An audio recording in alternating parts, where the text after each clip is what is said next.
la végétalisation a une grande place pour vous à Avranches, mais du coup ici c'était quoi le projet?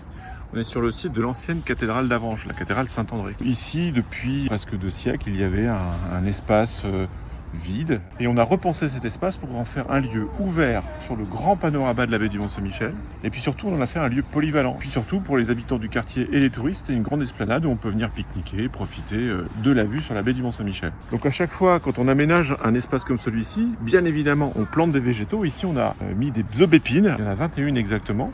Mais certaines souffrent un peu. Et quand on travaille avec du vivant, il faut accepter que ce vivant meurt. Donc on remplace au fil du temps les sujets qui sont malades. C'est important de parler des arbres.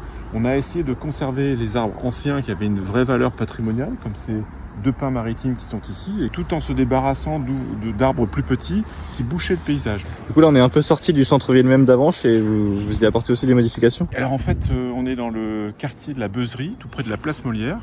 Et en fait, là, c'est l'exemple typique de ce qu'on peut faire aujourd'hui en termes d'aménagement urbain.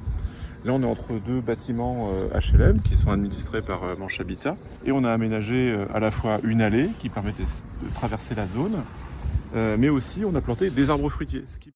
Puisqu'on parle des arbres dans la ville, Victor, là, je vais te présenter un poirier, le poirier Louise Bonne d'Avranches, qui a été élaboré dans notre ville au XVIIIe siècle. On a fait le choix de replanter cet arbre un peu partout dans la ville, ici sur le square Thomas Becket, mais aussi dans le jardin Bergevin et dans d'autres endroits de la ville. C'est une façon de préserver, valoriser et faire connaître le patrimoine végétal de la ville.